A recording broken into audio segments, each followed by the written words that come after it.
23 अप्रैल को सुबह 6:15 पर जो है बद्रीनाथ मंदिर के कपाट जो है वो श्रद्धालुओं के लिए खोल दिए गए। और इसी के साथ आपको बता दें कि पूरे चारधाम यात्रा की जो है एक तरीके से आज से शुभारंभ हो गया है। इसके साथ ही चारधाम यात्रा 2026 का पूरा धार्मिक सीजन जो है वो शुरू हो गया। अगले 6 महीने तक जो है यहाँ श्रद्धालुओं का तांता जो है वो लगा रहेगा। लाखों की संख्या में जो है हर वर्ष यहाँ पर श्रद्धालु आते हैं। सरकार लगातार ये प्रयास करती है कि देखिए पूरी उनकी जो यात्रा है, क्योंकि श्रद्धा एक बहुत बड़ा इसमें हिस्सा है, तो उनकी जो पूरी यात्रा है, आस्था है बाबा बद्री विशाल की तरफ जो है उस पे कोई आंच ना है, इसलिए प्रशासन जो है वो अपनी पूरी तरीके से तैयारी करते हुए दिखाई दे रहा है। लेकिन आपको बता दें कि आज इसके साथ ही जब चारधाम यात्रा का सीजन जो है वो अब शुरू हो गया औपचारिक रूप से, क्योंकि चारों ही धाम के कपाट जो है वो खुल चुके हैं। 19 तारीख को गंगोत्री और यमुनोत्री, उसके बाद कल यानी कि 22 अप्रैल को केदारनाथ के कपाट, और उसके बाद आज 23 अप्रैल को बद्रीनाथ के कपाट खुलने के साथ ही जो है यहाँ पर चारों ही धामों के कपाट खुल चुके हैं, जिसके बाद भारी संख्या में जो है श्रद्धालु अब देवभूमि का रुख कर रहे हैं। और यहाँ पर सरकार ने साफ तौर पे ये कह दिया है कि देखिए आप बिना रजिस्ट्रेशन के कृपया कर यहाँ पर जो है प्रवेश ना करें, रजिस्ट्रेशन बहुत जरूरी है। हालांकि अच्छी खबर यह है कि इस बार रजिस्ट्रेशन पर कोई समय सीमा नहीं लगाई गई है, कोई आंकड़ा यहाँ पे तय नहीं किया गया पिछली बार की तरह, जिसकी वजह से, क्योंकि पिछली बार क्या हुआ था, आंकड़ा तय होने की वजह से, एक बैर लगने की वजह से जो है कई सारे जो श्रद्धालु हैं वो बिना दर्शन के ही वापस लौट रहे थे।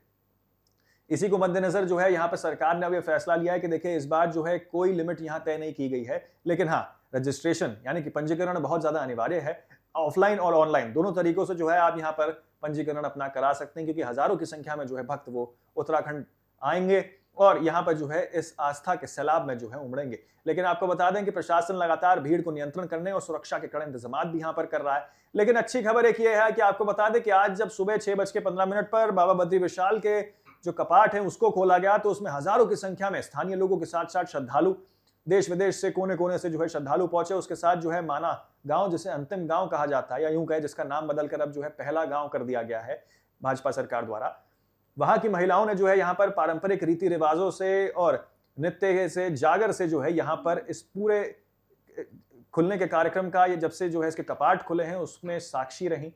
और इसी के साथ एक औपचारिक शुरुआत जो है वो देखने को मिली। लेकिन इसी बीच आपको ये भी बता दें कि पहला महाअभिषेक जो है वो प्रधानमंत्री नरेंद्र मोदी के नाम से जो है वो इस मंदिर में आज किया गया था। क्यों कोमल?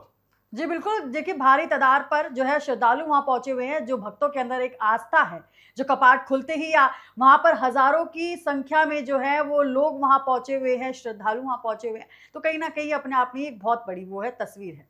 बिल्कुल, देखिए तस्वीरों के माध्यम से हम आपको दिखा रहे हैं किस तरीके से आज सुबह का जो नजारा है वहां देखने को मिला। मुख्यमंत्री पुष्कर सिंह धामी के साथ तमाम स्थानीय नेता आपको दिख रहे होंगे वहां पे, और किस तरीके से यहाँ पे जो है महाअभिषेक किया गया, जिसमें तमाम श्रद्धालु पहुंचे, कई सारी महिलाएं पहुंची, स्थानीय महिलाएं पहुंची, स्थानीय लोग पहुंचे, और वहां जो है रीति रिवाज पारंपरिक तरीके से जो है इसका हिस्सा सबने जो है इसका हिस्सा लिया और सब इसके हिस्से बने हैं। लेकिन आपको बता दें कि यहाँ पे जो है अब क्योंकि भारी संख्या में इजाफा भी देखने को मिलेगा, आंकड़ों की बात कर ली जाए तो उसमें भी इजाफा देखने को मिलेगा। ऐसे में सुरक्षा व्यवस्था की अगर बात कर ली जाए तो आईटीबीपी और पुलिस की भारी तैनातियां कर दी गई है। सीसीटीवी कैमरों से लगातार निगरानियां रखी जा रही हैं। संवेदनशील इलाकों में निगरानी और बढ़ा दी गई है और भीड़ नियंत्रण के लिए जो है नियम लागू कर दिए गए हैं।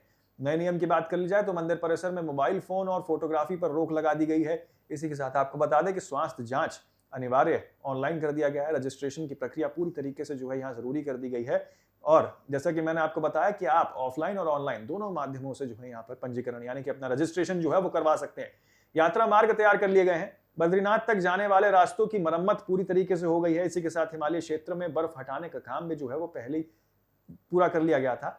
लेकिन मौसम में काफी बड़ी चुनौती जो है वो फिलहाल बना हुआ है, क्योंकि पिछली बार देखा गया कि इस तरीके से कई लोग जो है फंस गए थे और हादसे भी कई सारे देखे गए। ऐसे में ये मौसम तो खैर बहुत बड़ी चुनौती जो है वो पूरी ही देवभूमि के लिए और इस पूरी चारधाम यात्रा के लिए बना हुआ है, क्योंकि ऊंचाई वाले क्षेत्रों में ठंड और मौसम बदलाव का खतरा जो है वो बन जाता है।